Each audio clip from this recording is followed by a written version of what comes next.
इस वीडियो के अंदर मैं बीटीटीज के आने वाले एपिसोड के नॉवल को एक्सप्लेन करने जा रहा हूँ। तो चलिए बिना टाइम जाके आज की वीडियो को शुरू करते हैं। जैसा कि लास्ट वीडियो में हमने देखा था कि जॉन क्वाइट रूम में अपना ट्रेनिंग और रिफाइनिंग प्रोसेस कर रहा होता है। इस वजह से वहाँ का माहौल बहुत ही ज्यादा चेंज हो जाता है और सारे फ्लोर सेट के ऊपर काले बादल छा जाते हैं। अब यहाँ से नेक्स्ट पार्ट की स्टार्टिंग होती है तो वहाँ पर सारे एरिया में काले बादल छा जाते हैं और ये पिल लाइटिंग की वजह से बिल्कुल भी नहीं हो रहा है, बल्कि जॉन क्वाशी टियान क्लास की मेथड क्रिएट कर रहा है। और जब की मेथड फॉर्म हो जाती है तो ब्लैक क्लाउड्स और मौसम भी चेंज हो जाते हैं और ये सीन बहुत ही कम देखा जाता है क्योंकि ये काम हर किसी के बस के बात नहीं। तो फ्लॉरेंस की फर्स्ट रीडर बहुत ही चौंक जाती है और वो जॉन के रूम की तरफ आंखें पाड़ पाड़ कर देख रही होती है और वो बोलने लगती है। ये लड़का खुद टियान क्लास की मेथड बना रहा है असंभव, और जॉन के कमरे से बोन चिरिंग फ्लेम की शोले निकल रही होती है। और एक टियान क्लास दाउ स्किल बनाना बहुत ही रेयर बात है, इवन के मास्टर वालों के लिए भी ये बात कठिन है। लेकिन जॉन बंदा कुछ अलग लेवल का व्यक्ति है। तो फ्लॉरेंस की फर्स्ट रीडर खुश होकर अपने मन में कहती है, अब मुझे समझ आ गया कि याओचन ने इस लड़के को अपना चेला क्यों बनाया है। और फर्स्ट रीडर के दिल में जॉन का रिस्पेक्ट बहुत ही ज्यादा बढ़ जाता है। एक तो उसने अपने से पावरफुल बंदों को हराया है और दूसरा बड़ा कारनामा कर दिखाया है। तो फर्स्ट रीडर यूनियन की तरफ देखकर अपने मन में कहती है, इस जॉन के फ्यूचर अचीवमेंट बहुत ही ज्यादा एक्स्ट्रा ऑर्डिनरी होंगे। इसके और यूनियन के अच्छे रिलेशनशिप में हमारे फ्लावर सेट की ही फायदा है। और फिर वो कहते हैं, सीनियर सिस्टर मतलब ग्रेनुआ की याद में कह रही है, सीनियर सिस्टर आपकी नजरें वाकई बहुत ही एक्यूरेट है।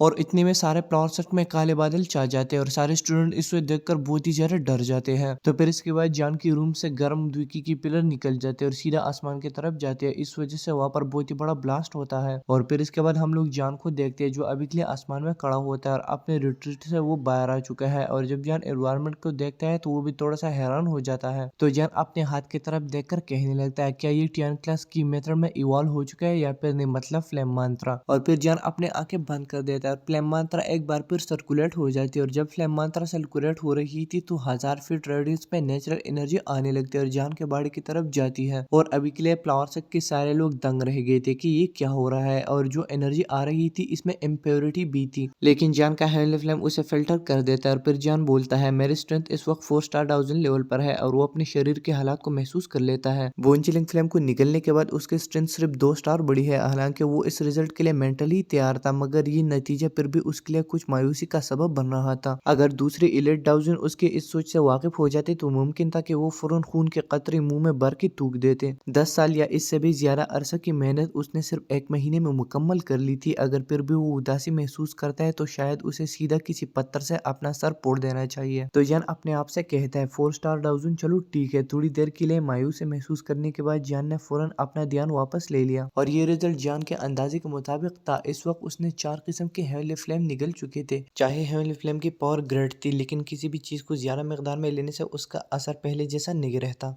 जान के अंदाजे के मुताबिक अगर वो इस वक्त कोई हेवनली फ्लेम निकलता है जो 15th या इससे नीचे रैंक की हो तो उसका असर बहुत ही कमजोर होगा और शायद वो जान के स्ट्रेंथ पे एक भी स्टार का इजाफा न कर सके। तो जान अपने आप से कहने लगता है कि अगले वक्त में हेवनली फ्लेम निकलने के लिए मुझे खास तौर पर सिर्फ उन फ्लेम्स को ढूंढना पड़ेगा जो रैंकिंग में सबसे आगे है। तो ये सोचने के बाद जान खामोश हो जाता है। एक हेवनली फ्लेम वैसी भी नायाब चीज है और जो रैंकिंग में आगे है वो तो इंतहाई रेयर है। अगर किसी तरह मिल भी जाए तो उन्हें पकड़ना और रिफाइन करना बहुत ही मुश्किल काम है। और जान के अंदाजे के मुताबिक लगता है कि उसका आइंदा का रास्ता जो हेवनली फ्लेम्स को निकलने का था अब इंतहाई मुश्किल होने वाला है। तो जान कोड स्माइल करके अपना सर नोट करता है। अब वो सिर्फ अपनी किस्मत को कबूल कर सकता था। चाहे 2 स्टार की ताकत का इजाफा उसके स्टैंडर्ड पर पूरा नहीं उतरता था, लेकिन छोटी मच्छर भी तो गोश्त होती है। अगर जान अपने मौजूदा स्ट्रेंथ के साथ स्काईपायर 3 में स्टेज चेंजेस का यूज करता है तो उसे इनहेलेशन फायर लोटस बिल्कुल भी नहीं यूज करना पड़ेगा। अगर वो याहू लियांगजुन जैसे बंदे को चेस करता है या फेस करता है, आम सामना होने पर भी याहू लियांगजुन को कोई खास फायदा मिलने का इम्कान नहीं था। छोड़ उस याहू लियांगजुन को, अगर हॉलपसुल का उस सो कॉल्ड 9 टियानजुन भी आ जाए जान के सामने तो जान उसकी भी खूब टुकाई लगा सकता है। तो ये सब सोचने के बाद जान सुकून का सांस लेता है, क्योंकि जब पहली बार उसने 9 टियानजुन और बाकी लोगों को देखा था तो तब वो थोड़ा सा डर चुका था। अभी तो सिर्फ जान ने 9th और 8 टियानजुन को ही देखा है। जरूर उनके ऊपर जो बड़े बड़े टियानजुन होंगे, मेरा मतलब 7 टियानजुन, 6 टियानजुन 5, वो कितने पावरफुल होंगे। लेकिन खुशकिस्मती से अब जान के स्ट्रेंथ में काफी इजाफा हो चुके हैं। शायद वो ये नहीं कह सकता था कि अब उन लोगों से डरता नहीं है, लेकिन कम से कम उसका दिल ज्यादा पुरसुकून हो चुका था। और अगर फ्यूचर में फाइट होती है तो भले जान जीत ना सके, लेकिन सामने वालों को नुकसान तो जरूर पहुंचाएगा। अब और कितनी देर तक यहाँ ख्वाबों में गुम रहोगे। एक नर्म और बेबस सी आवाज ने जान के कान में गूंज मारी जब वो गहरी सोच में था। तो ये आवाज सुनकर जान अपना सर उठाता है तो उसके सामने एक हसीन चेहरा नजर आता है। उस चेहरे पर हल्का सा गुस्सा और डांटने वाला इजहार था।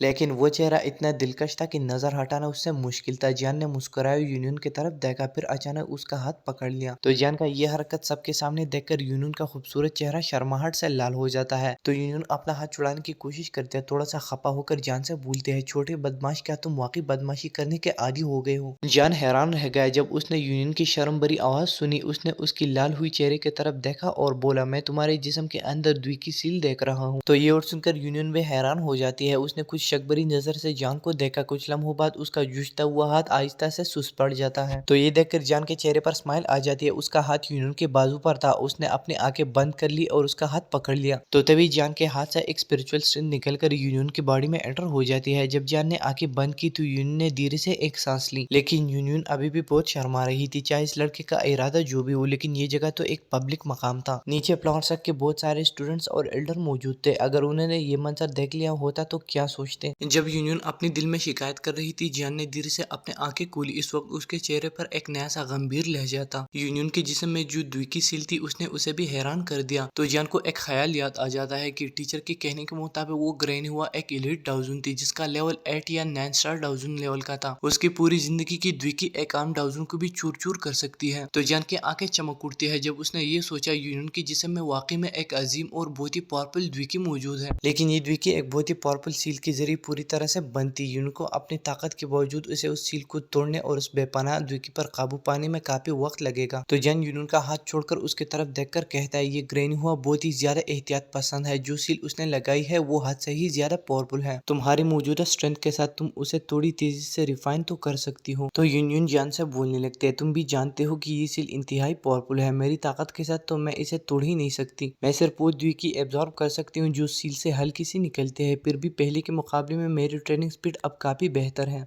तो जन संजीदा होकर यूनियन से कहता है, भलाई इसमें है कि तुम जल्दी से सारी द्विकी को रिफाइन कर लो, वरना अगर तुम किसी पावरफुल शख्स से फाइट करती हो तो वो हो सकता है कि तुम्हारी जान की परवाह किए बगैर तुम्हारी ये सील तोड़ दे। 8 या 9 स्टार डाउजन के पीछे छुड़ी हुई द्विकी किसी के भी लिए एक लालच का सबब बन सकता है। ये कहना मुश्किल है कि कोई एक्सपर्ट इस द्विकी पर नजर न डाले। तो ये सुनकर यूनियन हल्का सा अपना सर हिलाती है। उसे पता था कि जान झूठ नहीं बोलता, लेकिन मसला ये था कि वो चाहती थी कि वो रिफाइनमेंट का अमल तेज कर सके, लेकिन उस सील के आगे वो बेबस थी बेचारी। तो जान स्माइल करके यूनियन से बोलता है, अरे तुम चिंता मत करो, इस सील का मसला मुझ पर छोड़ दो, मैं अपने जाने से पहले इसे हल कर दूंगा, वरना मुझे वाकई सुकून नहीं मिलेगा। जान ने मुस्कुराते हुए कहा। जब उसने उसके चेहरे का इजहार देखा, यूनियन के दिल में एक अजीब सी एहसास की लहर उठ गई। जब उसने अपने सामने खड़े मुस्कुराते हुए जान को देख लिया, किसी पर भरोसा होने का एहसास वाकई अच्छा लगता था। पिछले कुछ सालों में वो नालन यान को लेकर इधर उधर घूमती रही, चाहे उसकी पावर जामा एम्पायर में टॉप लेवल पर थी, लेकिन सेंट्रल प्लेन जैसी जगह जहाँ पर हर तरफ एक्सपर्ट लोग थे, उसकी ताकत कुछ भी नहीं है।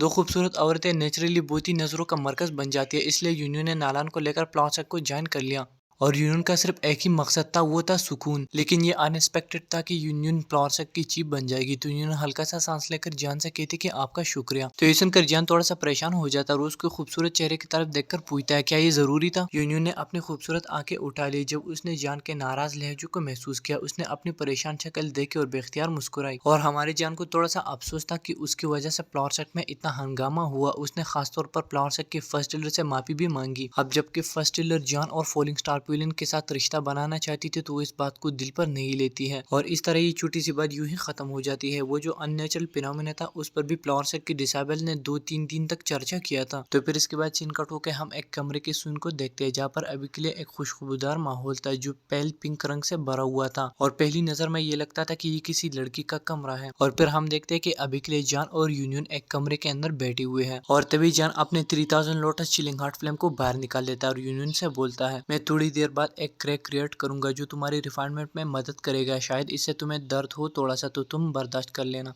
और गाइज आप लोगों का इसका नेक्स्ट पार्ट जल्दी से देखना है, तो प्लीज इस वीडियो को 400 लाइक कंप्लीट करो। तो गाइज आज की वीडियो में बस इतना ही। मैं मिलता हूँ आपसे नेक्स्ट वाली वीडियो में, तब तक आप अपना बहुत बहुत ख्याल रखें। Thank you so much.